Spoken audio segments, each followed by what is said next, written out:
வணக்கம் ஃப்ரெண்ட்ஸ். லட்சுமி மாவர்கள் எழுதிய ஒரு காவேரியை போல. அத்தியாயம் 40. அண்ணா சாலையிலிருந்து அந்த டிராவல் ஏஜென்சியின் சொந்தக்காரர் மேஜை முன் வந்து நின்ற நரைத்த தலை மனிதரையும் அவருடன் கூட நின்று கொண்டிருந்த அந்த வயதான மாலையும் கண்களில் கேள்விக்குறியுடன் பார்த்தார். ஆப்பிரிக்காவிலிருந்து தாய்நாட்டை சுற்றி பார்க்க வந்துள்ள மிஸ் காவேரி, உங்களிடம் தானே தென்னாட்டு சுற்றுலா பயணத்திற்கு ஏற்பாடு செய்தால்? நரைத்த தலைமனிதர் சற்று அதட்டலாக கேட்டார். ஆமாம் என்று பதிலளித்த அந்த ஏஜென்சி அதிபர் அவரை வியப்புடன் ஊன்றி பார்த்தார். இந்த மனிதரை எங்கேயோ பார்த்திருக்கிறோமே. ஒரு கணம் மூளையை கசக்கி கொண்டதும் சற்றென்று நினைவுக்கு வந்துவிட்டது. பிரபலமானதொரு ரெடிமேட் துணிக்கடை ஒன்றை நடத்தி வரும் அவரது நண்பர் கடையின் முன் ஆர்ப்பாட்டம் நடத்திய ஆசாமியாட்சியவர் வழக்கறிஞர் திவாகரன் தன் பிழைப்பை உதறிவிட்டு ஊருக்கு நல்லது செய்ய ஏழை பங்காளனாக மாறிவிட்டிருக்கிற பைத்தியக்கார மனிதன். அந்த பெண் பார்க்க 10ஆம் வசூலை போல தோன்றினாலே பணத்தை திருப்பி தர இயலாது என்றதும் இந்த மனிதரை ஏவி விட்டிருக்கிறாள். கெட்டிக்காரி எண்ணியபடி தொண்டையை கனைத்து கொண்டார் ஏஜென்சியின் அதிபர். மிஸ் காவேரி படித்த பெண்மணி. ஒப்புதல் தாளில் கண்ட நிபந்தனையை நன்றாக படித்து பார்த்துவிட்டு தானே கையெழுத்து போட்டாங்க. அது சரி, நீங்கள் முழு முதலையும் பயணம் ரத்தானால் இழக்க நேரிடும் என்று போட்டிருக்கும் நிபந்தனை தவறு. சாதாரணமாக ரயில் பயணத்தின் போதோ விமான பயணத்தின் போதோ எதிர்பாராத விதமாக பயணத்தை ரத்து செய்ய நேரிட்டால் 1% பிடிப்பு செய்து கொண்டு மீதி பணத்தை டிக்கெட் வாங்கியவர்கள் பெற்றுக்கொள்ள முடியும். நீங்கள் ஒரேடியாக முழுவதையும் முழுக பார்ப்பது மிகவும் அநியாயம். இப்படி பலரை ஏமாற்றி நீங்கள் ஒரு டிராவல் ஏஜென்சி நடத்துவதாக நான் உங்கள் கடை முன் ஒரு போராட்டத்தை நடத்தினால்? எச்சிலை விழுங்கிக் கொண்டார் ஏஜென்சியின் அதிபர். அப்படிப்பட்ட நிபந்தனைக்கு உட்பட்டவர்களுக்கு தான் நாங்கள் சுற்றுலா பயணம் ஏற்பாடு செய்து தருகிறோம். அவர்களை நாங்கள் வற்புறுத்தி வரவழைப்பதில்லையே. நாளை மறுநாள் மிஸ் காவேரியும் மற்றவர்களும் கிளம்புவதாக ஏற்பாடு இல்லையா? போகட்டும். காவேரிக்கு பதிலாக வேறு ஒரு பெண்ணை அனுப்பி வைக்கிறேன். உங்களுக்கு மறுப்பில்லையே? ஏஜென்சியின் அதிபர் தயக்கத்துடன் தலையை சொரிந்தார். நாளை மறுநாள் அந்த பயணக்குழு கிளம்ப போவதில்லை என்று எனக்கு முன்னதாகவே சங்கதி தெரியும். பாம்பாயை சேர்ந்த அந்த 3 பெண்களும் ஒரே ஹோட்டலில் தங்கியிருக்கிறார்கள். உணவு ஒத்துக்கொள்ளாத மூவரும் வாந்தி பேதியுடன் வைத்திய கணிப்பில் ஹோட்டல் அறையில் படுத்து கிடக்கிறார்கள். அதனால் சுற்றுலா பயணம் ஒத்திகை வைக்கப்பட்டிருக்கிறது இல்லையா? இதனால வம்பு. மனிதன் விடா கண்டனாக இருக்கிறானே. ஏஜென்சி அதிபர் பேச முடியாது வெறித்தார். நமக்குள் வீண் விவாதம் வேண்டாம். மிஸ் காவேரி கட்டிய அந்த 2000 திருப்பி தந்து விடுங்கள். இல்லை என்றால் குறித்த காலத்தில் பயணத்திற்கு ஏற்பாடு செய்து கொடுக்க தவறியதால் கால விரயமும் பலவித நஷ்டங்களும் ஏற்பட்டுவிட்டதாக காவேரி சார்பில் நான் வழக்கு தொடர நேரும். அத்துடன் எனது சத்தியாகிரகத்தையும் உடனடியாக உங்கள் வாசலில் ஆரம்பித்து விடுவேன். ஏஜென்சி அதிபருக்கு தலை சுற்றியது. சரியான வம்பில் சிக்கி கொண்டு விட்டிருக்கிறாரே இந்த திவாகரன். மகா பொல்லாதவனாயிற்று. ரெடிமேடு துணி வியாபாரம் செய்யும் நண்பன் ஒரு சில்லறை வியாபாரிக்கு துணி பார்சல் ஒன்றை விற்க போக அதை பிரித்து பார்த்தபோது சில சட்டைகளை பூச்சி அரித்திருப்பதை கவனித்த வியாபாரி திருப்பி கொண்டு வந்தார். அதை ஏற்க ரெடிமேட் கடைக்காரர் மறுக்க அதே சில்லறை வியாபாரி திவாகரனிடம் போய் புகார் செய்ய அடுத்த நாளே ஒரு கொடியுடன் மனிதன் கடை முன் சத்தியாகிரகம் செய்து ஆர்ப்பாட்டம் செய்ய ஒரு பெருங்கூட்டம் திரட்டிவிடவே அவரது நண்பர் தமது வியாபாரமும் கௌரவமும் நாசுமடைய முன் சமரசத்திற்கு வந்ததுடன் ஆர்ப்பாட்டம் நடத்திய ஆட்களுக்கு குளிர்பானம் வழங்கி அவர்களை தாஜா செய்து அனுப்பியது நினைவுக்கு வந்தது. இந்த நிலை நமக்கு வேண்டாம் என்று எண்ணியவர் தாடையை இறுக்கி கொண்டு குமரி வந்த கோபத்தை அடக்கியபடி இரும்பு பீராவை திறந்து 2000 ரூபாய்களை எடுத்து எண்ணி மேஜை மேல் வைத்தார். இடத்தை நீங்கள் காலி செய்தால் ரொம்ப நல்லதாயிருக்கும். நன்றி சார் என்று வேர்ப்பு மிக்கதொரு கும்பிடு போட்டார். அன்று அந்த மகிழ்ச்சியை கொண்டாட திவாகரன் உதவியால் கல்யாணி அம்மாளும் காவேரியும் காந்தி சினிமா பார்க்க போயிருந்தனர். திவாகரனை தங்கள் வீட்டிற்கு மறுநாள் காலை காஃபி பலகாரத்திற்கு கல்யாணி அம்மாள் அழைத்திருந்தாள். மிஸ் காவேரி உன்னை ஏன் இந்த படத்திற்கு அனுப்பி வைத்தேன் தெரியுமா? நீ தென்னாப்பிரிக்காவை சேர்ந்தவள், கல்யாணி அம்மாள் தாய் நாட்டை சேர்ந்தவங்க. மகாத்மா காந்தி இந்த இரு நாட்டிலும் தமது சத்தியாகிரகத்தை நடத்தி வெற்றி கண்டவர். அதனால் அனுப்பி வைத்தேன். படம் எப்படி? தோசையை சட்னியில் தொட்டு சுவைத்தபடியே வினவினார் திவாகரன். படம் பிரமாதமாக இருந்தது. இயேசுநாதர், புத்தர் போன்றும் அன்பும் அகிம்சையுமே குறிக்கோளாக வாழ்ந்த மகாத்மாவும் ஒரு அவதார புருஷர்தான். எத்தனையோ இடங்களில் மனம் நெகிழ்ந்து கண்ணீர் உகுத்துவிட்டேன். ஆனால் தென்னாட்டவர் யாரையும் படத்தில் காட்டவில்லையே என்ற ஒரு குறை மனதை நெருடியது. கல்யாணி அம்மாள் தன் அபிப்பிராயத்தை வெளியிட்டாள். மகாத்மா காந்தியை பற்றி தென்னாப்பிரிக்கா மக்கள் எல்லா இனத்தவரும் நன்கு அறிவார்கள்.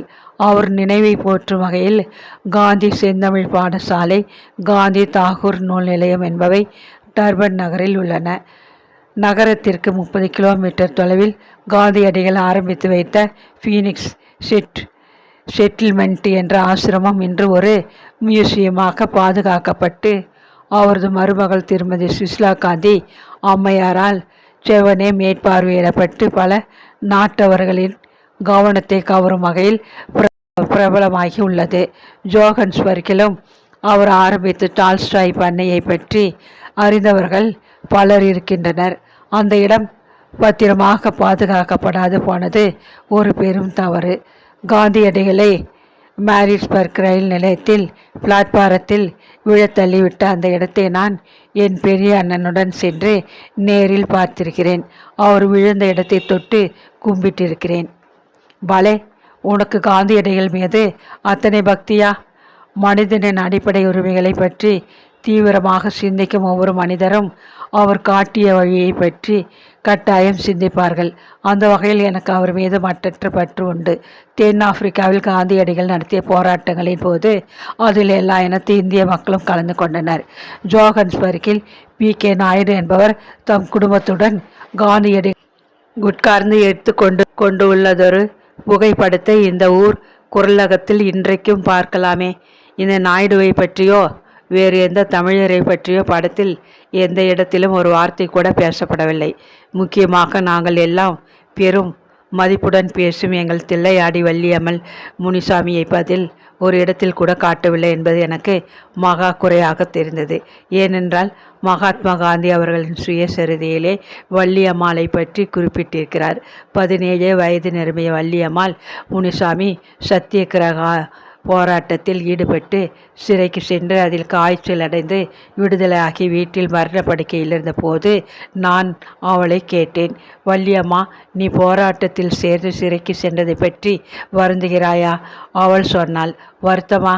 இப்பொழுது கைது செய்து மறுபடியும் மகிழ்ச்சியுடன் ஏற்பேன்.